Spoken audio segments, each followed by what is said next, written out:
Welcome to From the VC's Bookshelf, a podcast from TBR, the College System of Tennessee, the state's largest higher education system. In this series, we examine how we might re-envision the work we do and how we work together as we move into a post-pandemic world. Please join our host, Dr. Heidi Lemming, Vice Chancellor for Student Success, as she leads a live discussion with industry experts and leaders throughout our system. In our Spring 2024 podcast series, we are leaning into themes found in the real world of college, what higher education is and what it can be, by Wendy Fischman and Howard Gardner. This series will focus on presidential perspectives on leading today's community and technical colleges and the issues and concerns facing TBR college students. In today's podcast, I'm excited to be talking to Dr. Melody Edmonds. Dr. Edmonds is president at TCAT McMinnville, a role she has held since 2021. Before coming to TCAT McMinnville, Dr. Edmonds served as an assistant vice president for academic affairs and interim vice president for academic affairs at Motlow State Community College. She also has previously served as the director and academic dean of Motlow's McMinnville Center from 2000 to 2016, and held other faculty and administrative roles at Motlow since joining the college in 1995 as an assistant professor of business and information systems technology. Dr. Edmonds earned her EDD in higher educational leadership at East Tennessee State University, a Master of Business Administration from Tennessee Tech, and a Bachelor of Science in Accounting from MTSU, and an Associate's of Science from Motlow. You have covered every single degree level there is at a different institution. It's quite impressive. Of course, I've known Dr. Edmonds for many years, but feel like I have a particularly strong connection with her because she's been an engaged participant and supporter of the high-impact practice work we've been doing as a system, including participating in an administrative program to the European Alps last summer, where we learned ways to partner with universities abroad in industries that are innovating around the use of sustainable practices and materials. She's been leading conversations about how to strengthen our TCAT student involvement in learning opportunities abroad with foreign companies. So I hope we can maybe lean into that a little bit today as we talk. Welcome. Thanks for sitting down and talking to me. Thank you.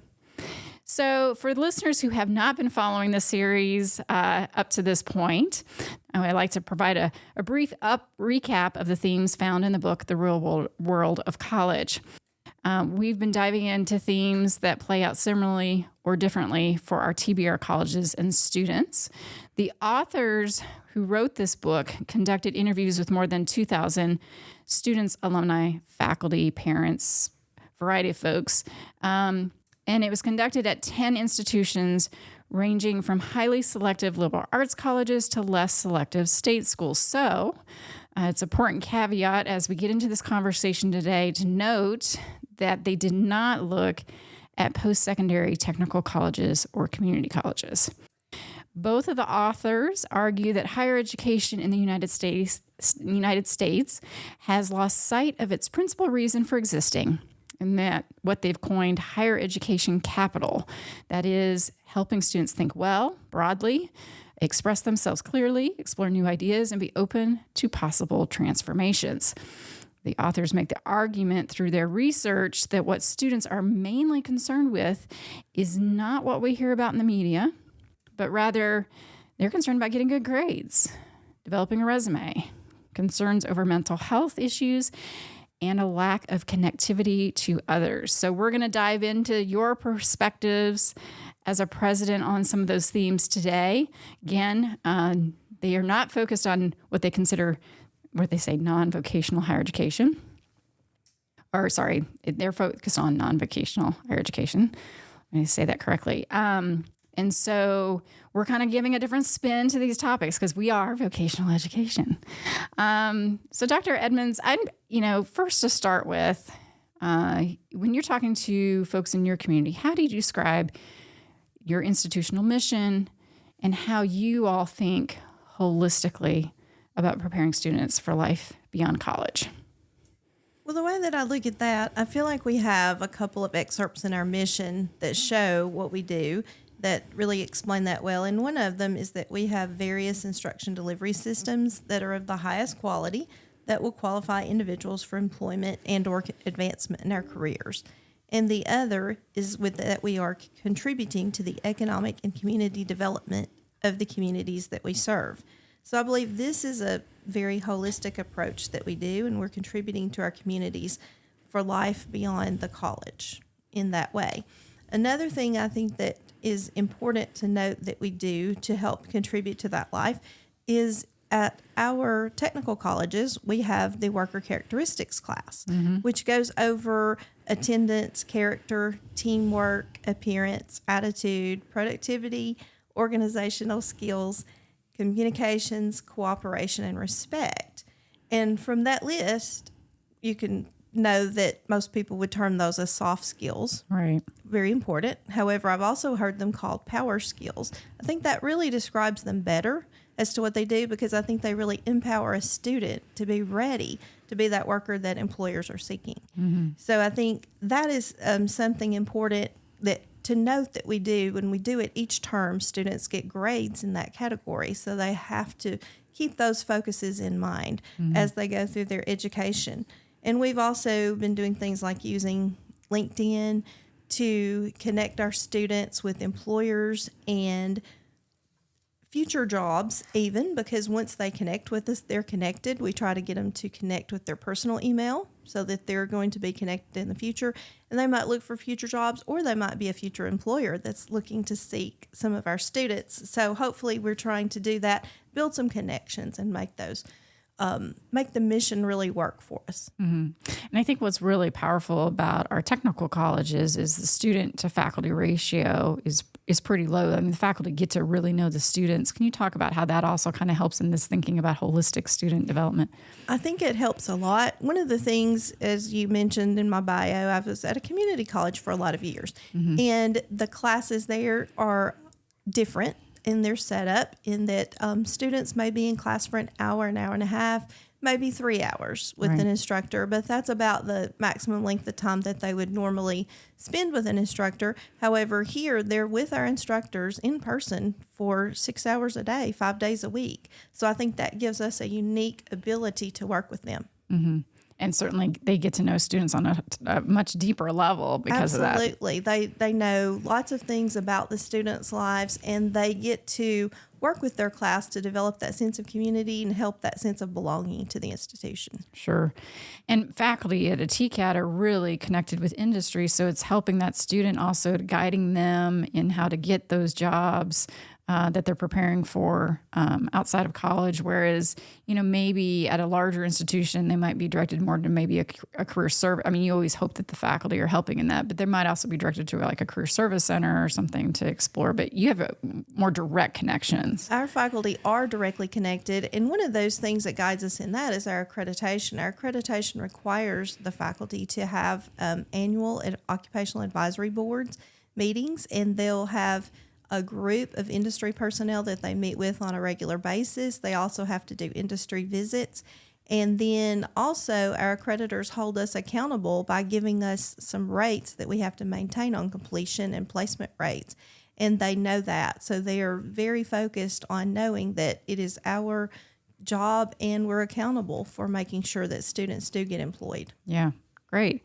So great examples there about how we're supporting students holistically, even in a vocational setting. The authors talk about, through their research, this framework that includes kind of 4 ways of thinking about the student experience at college: inertial, transactional, exploratory, and transformational. Inertial being one end of the spectrum where they're just kind of doing what they think they need to do, all the way to that transformational where they're really kind of reflecting and feeling like the experience, and it's not just the coursework, but the entire collegiate experience is kind of moving them in a new direction or way of thinking. I'm curious about your reactions to this framework. You've worked at a community and now technical college, so you've got kind of both from a comparison standpoint, I guess. There might not be differences there, but I just would be curious to hear your reactions to that framework and in the work that you're doing. Well, I think even with inertial or transactional students, which is where I believe most of our students really are, I don't think that they have to stay there. One of the things that was stated in the book was that it's the college's job to meet students where they are and then to communicate in as many ways as possible the conviction that students can and will grow. And so I think that's where we are charged with developing their higher levels of critical thinking and problem solving. And that can be even at a technical college because they're having to learn how to fix a piece of equipment, for example, something like that, and how to troubleshoot and figure out what exactly you would need to do. And I think students do have a view sometimes of transactional because you only know what you know. Right. They don't realize that there's more. And I think, again, we have to help them develop those skills because they don't have to remain at that spot. I think we can help them get to that transformational stage. Yeah. And of course, you've also got adults coming in maybe a little bit different too, because they've already experienced life. And so they might be at a different phase. And you can talk a little bit about how that differs working with that type of student. Well, I think you can tell that adults, when you work with them, they may, I don't mean to say that they would necessarily catch on quicker, but I think some of their life experiences will show because they will have already maybe run into some of the problem solving pieces and things like that. So I think that's where it's actually good to be in a class like that. I know from my own experiences as a student, when I was in my freshman classes and I had classes with students older, that was the first time I'd had that happen because before that I was in high school. We were all the same age.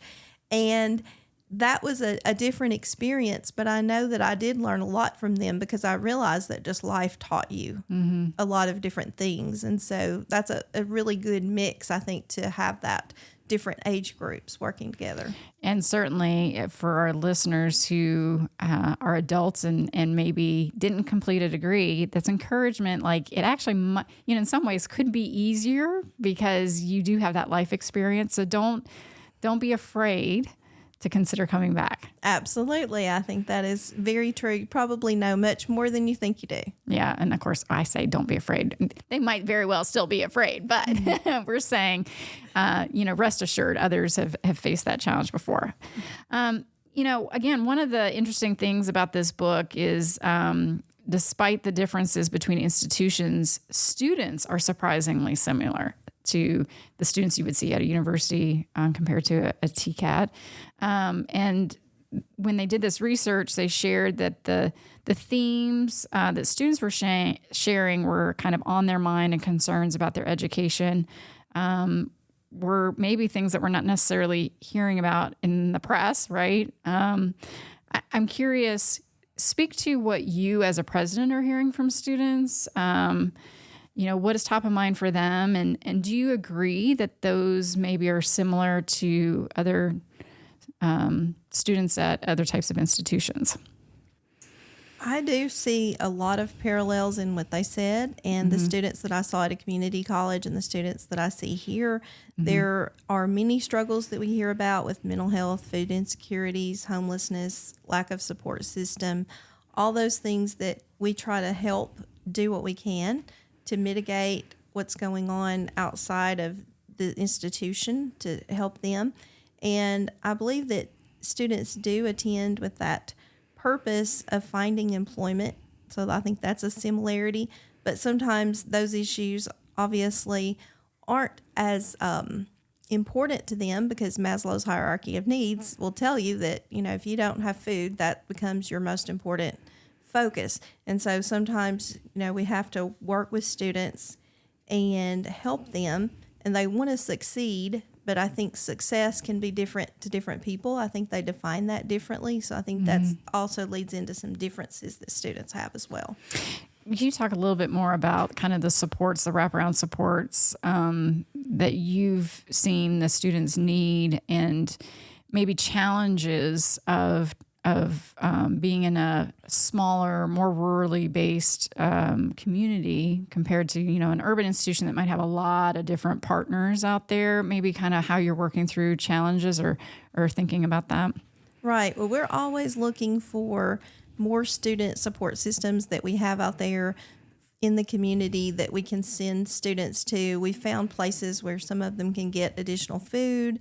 We are working with ways that they can find a place to stay And again, in a rural area, that is a little more difficult to try to help with that. And of course, mental health is a big factor. And we have a few places that we try to send students to get some support in that way as well, because, those are things, like I said, they're lower level needs that really need to be addressed first before they can really be a good student. And we, see that as we need to help them get through that so that they can focus on learning when they need to. Sure. And that probably definitely plays into even your ability to enroll someone if they're already facing those before they even come to the college.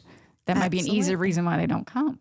Absolutely. And so, if we can tackle some of those, I think we'll see some other changes. Yeah. So always room for partnerships in that space for sure. One of the things that the authors mention in the real world of college is that students earn what they call head cap, higher education capital, when they attend a post-secondary institution. And again, that is defined by this ability to just think critically and reflect on things that are important to the students. There are degrees of head cap that is the argument, right? If you finish, you have a higher level than if you just took one or two courses and dropped out. So a lot of it, though, is still dependent on kind of the institutional culture, academic programs, and the mission. So you've kind of addressed each of those in its own way already today. But I'd love to hear what additional thoughts you have on this idea of head cap. Well, I really wasn't familiar with the word head cap before the book, because I think the authors did actually coin that term. So I would concur with them, though, that raising head cap is one objective we should have in higher education, because we should definitely be teaching students to have a wide range of knowledge, developing their critical thinking skills, and broadening their perspectives. And to do that, we've got to get our missions go into play. The faculty have to impart the mission to students, and then students have to develop trust with faculty so that they will open themselves to more learning and be able to meet their full potential. And I think that when we help them do more, they gain more self-confidence. And I think that self-confidence is really important, because that's where they're better equipped to demonstrate the head cap that they've learned and gained over time. Something that I also thought would be interesting as I thought about that head cap is I would like to see, just as a follow-up study, what would be something that you could see a difference in head cap if you took students that started at the beginning and you followed that same student to the end? Because I believe in the study, they took the freshmen at the institution and then they took the seniors. Mm-hmm. And I feel like if you took the same person and were able to see what the differences were, that would be another interesting piece that could maybe help a little bit more at each institution to know how are we helping them. And I also would say that perhaps we're setting some foundation.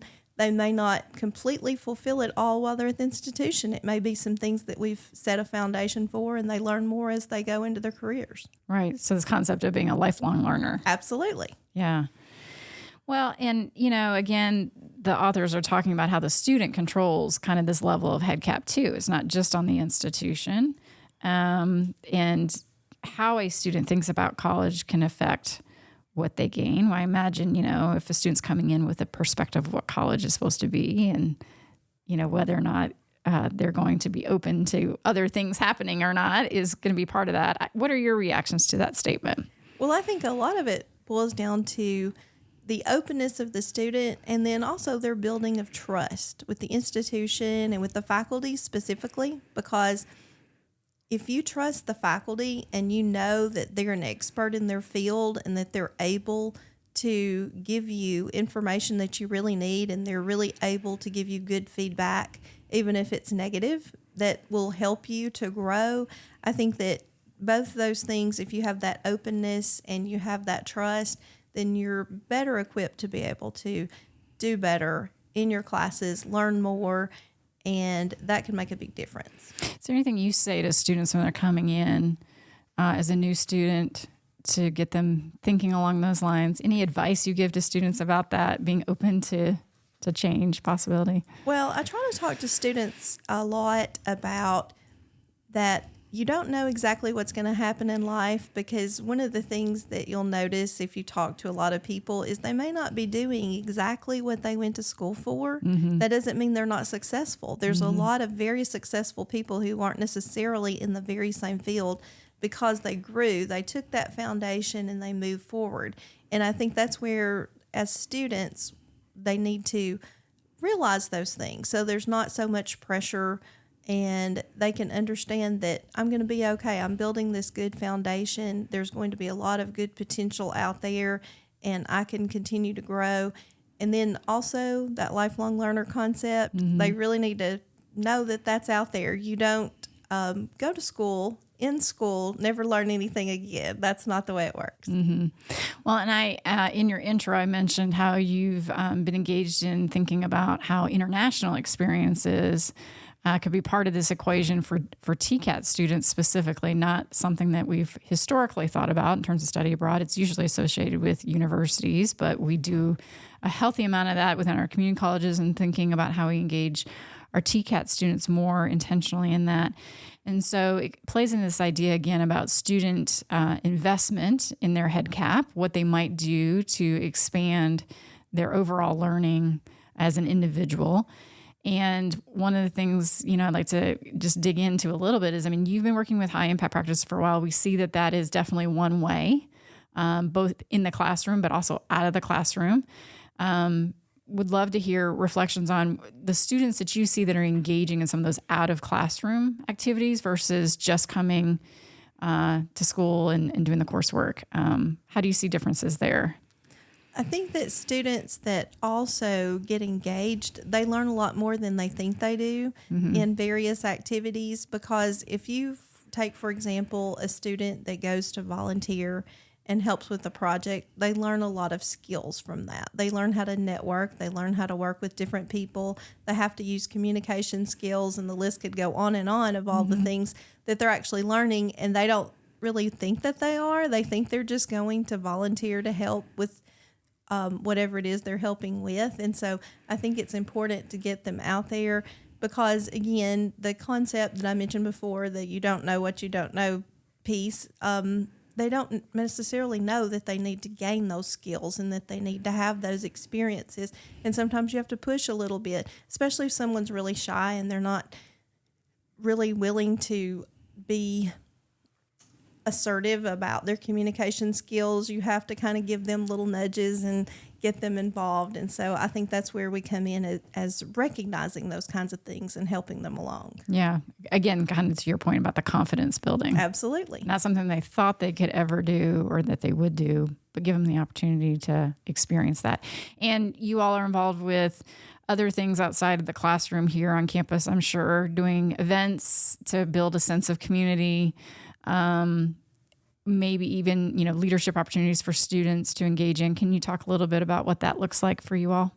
Well, we have different things that students can do. We have the skills group who works to do some extra. They may do some fundraisers or some other events. We've had a car show and trying to think of the different things. They've also gone out in the community and done some support systems for our community, like haircuts and various things with different programs, which are really good for them. And like I said, give them a lot more than what they realize that they're gaining from those. Yeah. Well, and again, the connection with the community, because then people can see, it's possible to go back to school.